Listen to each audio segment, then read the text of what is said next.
この一族の器の浅さを。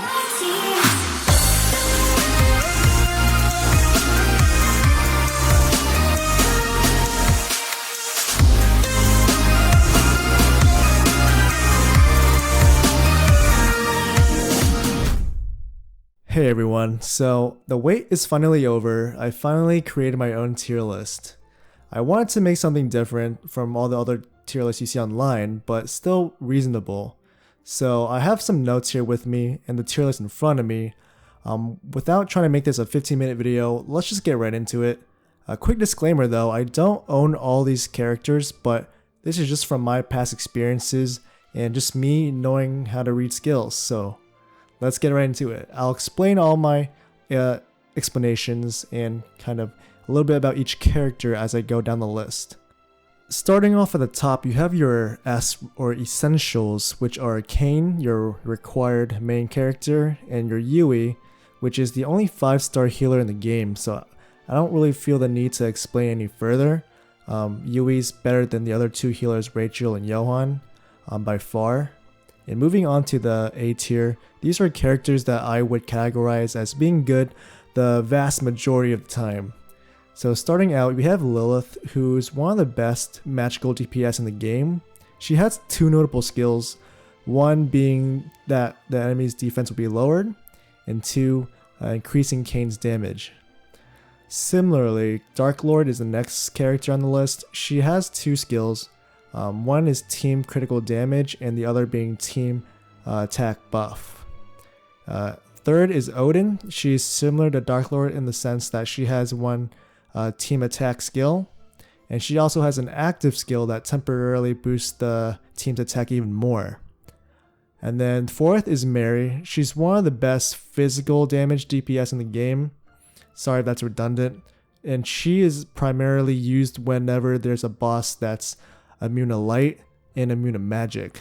So in this case, Cain wouldn't do any damage, so another physical damage dealer such as Mary or Artemis would be good. And then lastly, you have Rachel, which is one of the 4-star healers. She's mainly used for mid to late game just because she has a lot of team-oriented skills. One that boosts the entire team's HP and one that boosts the entire team's defense. So moving on to B tier, these are characters I would categorize as being good more than half the time, or they're essential in certain scenarios. So these first 4 mages are mages that have a 5-second stun spell, and that's primarily useful for maybe later game where you need to make a stun lock team. I'll explain that in a future video. Essentially, it's a team where you constantly stun the boss. And the worst character out of this bunch, I would say, is Khaleesi, just because she doesn't really have any team-oriented skills, so her only usefulness is her stun ability. Whereas these other 3 characters are Lucifer. She provides a 5-second stun in addition to a team crit rate increase. Aina, which is she provides the team penetration as well as reducing any damage from fire enemies. And then Athena, which is one of my favorites, she has a 5-second stun in addition to team penetration similar to Aina. However, the one trick that she has an advantage over is she does buff all the mages on the team's attack fairly decent amount. And then these two on the last area right here are Dark and Artemis respectively. Dark, I see a lot of people putting this lower on the list, but hear me out. I like her because she offers a team penetration and team crit damage, which is really useful. And you may argue, why not put Karin in the same tier? She also offers, team crit rate, team crit damage, but I just feel that penetration at the higher levels is more important than something like crit rate or maybe a little bit more crit damage. And then lastly, Artemis. She's similar to Mary, except she's a water archer who deals more burst damage rather than Mary, who deals primarily auto attack damage. And she mainly has only one skill that increases the team crit rate, I believe, and then the rest of her skills are kind of more just buffing herself. Next up is C tier, which I would categorize as good in few scenarios, or they don't offer the team much utility, and they're good maybe half the time or less than that. First off is Cain. She's okay in Demon Tower since that's what some of her skills revolve around, but other than that, she has team crit damage and team crit rate, and she's lower on this list because she doesn't really offer a stun. And some of these characters up here can give you that team crit damage and crit rate as well. Next up is Gaia. She is basically the archer version of Athena up here, in the sense that her only team oriented skill is one such that it buffs all archers. So if you have an all archer team, then that's good. Other than that, I don't really see much utility out of her.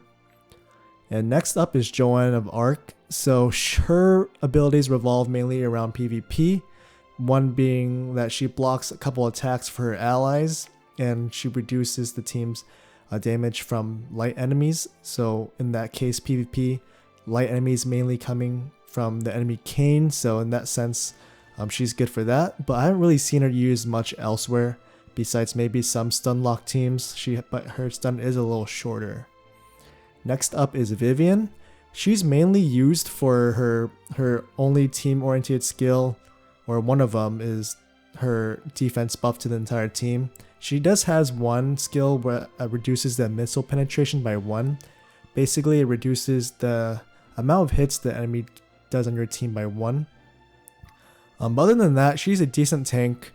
Doesn't really do much damage from what I've seen, and in my personal opinion, I think you only need one tank, and that's usually your Cain. And similarly, the next character, I'm assuming this is Ares. I don't know because I'm using a waifu template on tiermaker.com, and so I'm just gonna assume this is Ares. He's good because he's good in PvP, and that's pretty much it. Like I said before, I think you only need one tank in regular adventure mode, and his skills really revolve around PvP. One skill being that he blocks several hits from the enemy, so those several blocked hits really help in PvP. And the rest of his skills only benefit him really. And then the next skill or next character is Belphegor. I haven't had much experience with her, but most of her skills revolve around killing a large amount of enemies. So in this case, she'd be really good in Slasher mode, but besides that, I haven't really seen many of her skills really help out in adventure mode. And lastly, I put everyone else, all the other 4 stars and 3 stars, in D tier. After some time playing this game, couple weeks, couple months, you should have accumulated enough rubies and from free discount coupons, promotions to accumulate enough 5 stars. So I don't think that's an excuse. So the only time you would have not a full team of 5 stars is maybe when you're starting out, but definitely when you're at least, a month in or 2, then you definitely should have plenty of 5 stars to work with, even if you are free to play. I was free to play for most of my career until recently, where I bought a couple skins, a couple the monthly subscriptions, and which really just helps with stamina and a couple gems here and there. But usually those amount to nothing because of my terrible luck with pulling summons. And that quickly sums up the quick tier list that I made. So I know some of these are definitely going to be controversial. I would kind of just say that all these characters in B and C tier could be interchangeable. I would say all the characters in A tier will stay there, but some of the characters in B and C, are able to switch around depending on what mode you're playing. So I didn't want to just have one huge tier with all those characters. I try to make it a little bit more balanced, make something a little bit different, and I really hope my explanations made sense there. All the characters in B tier usually have better team utility, or they provide for certain scenarios in the late game, such as stun locking teams. And most of the characters in C tier right here are either good in one certain mode, like PvP or Slasher or Demon, and they're not good overall, just because they have maybe one team-oriented skill or none at all.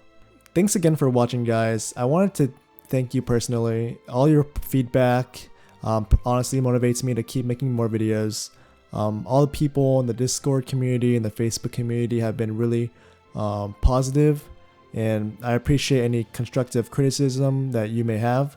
I'm always trying to improve these content for you guys, so I'm not going anywhere. As long as I have people to continue helping and people to continue watching, then you guys can expect more future videos to come. So thanks again for watching, guys. I hope you all stay safe, and I'll see you in the next one.